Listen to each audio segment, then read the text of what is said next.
What is going on, guys? Welcome back to Nintendo Land. Why am I posting so late and again today? Well, there is some information that just came out that I just felt like I had to touch on because it's something that I've been thinking about for a long time and now it's like actually happening.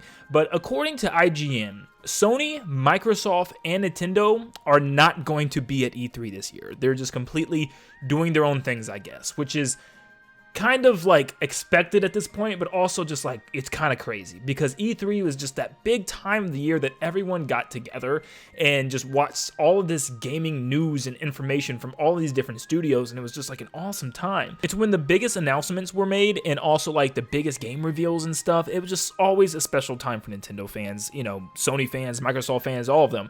I think like since 2018/2019, Sony actually dropped out, and since then it's just been up to Nintendo and Microsoft to fill those shoes. And of recent years, it's really just been up to Microsoft. And maybe that's the reason why Microsoft backed out first, because they're just like, you know what, it's always just us now. You know, Nintendo, you know, who knows what Nintendo's going to do. But, you know, the main part of this is obviously I want to talk about Nintendo. Of course, this is Nintendo Land. That's where we're going to focus here. This is kind of scary, and let me tell you why. I think we always in our head expect Nintendo to do their own thing because that's what they should do. You know, Nintendo's always doing their own thing. They're going to do their own thing. But one thing I want to point out is Nintendo doesn't, like, they haven't been doing that. Like, that's not been something Nintendo has been doing. Like, I feel like when there was no E3, Nintendo just skipped it completely. I mean, go back to 2020, E3 was canceled because of the COVID, COVID virus. And they never did a presentation. Every other company did a small presentation, or at least something showing, you know, games that were still coming out. Nintendo skipped it altogether completely and just went in this rampage of partner direct, mini partner showcase direct, third party showcase thing. Yeah, just the not directs.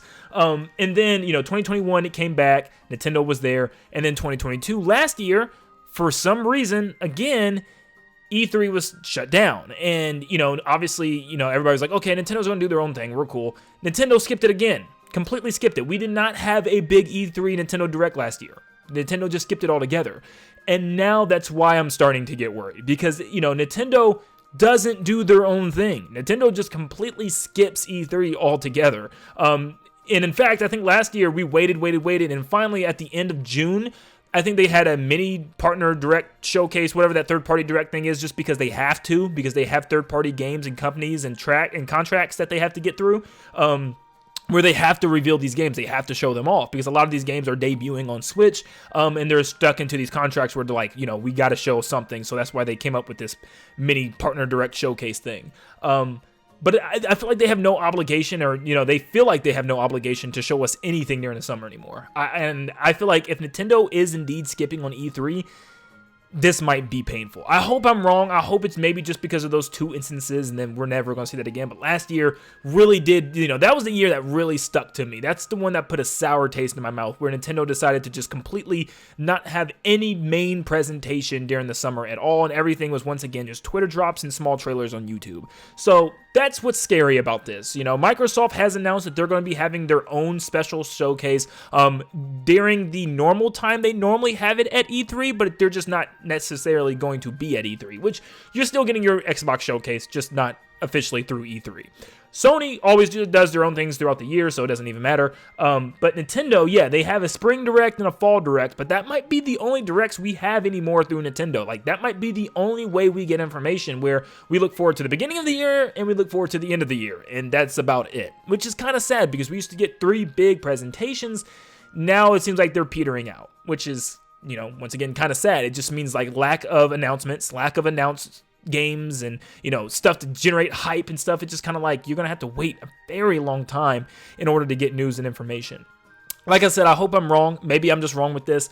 Maybe Nintendo will shut me up, and, you know, they'll obviously announce some type of big presentation, you know, around the normal E3 time. Or maybe they'll just skip it again and give us a partner direct mini showcase, whatever that thing is. So I don't know. What do you guys think about this? Do you think it's, you know, nothing, not a big deal? Do you think Nintendo's last couple of times when E3 was canceled, and they didn't do anything, was that just like a couple times and they're never going to do that again? Was it just, you know, for the sake of they didn't have anything to show? What was up with that? Just let me know in the comments down below. Are you worried about this at all? But thank you guys for tuning in for this late night topic discussion, and I will see you on tomorrow's video. See you guys.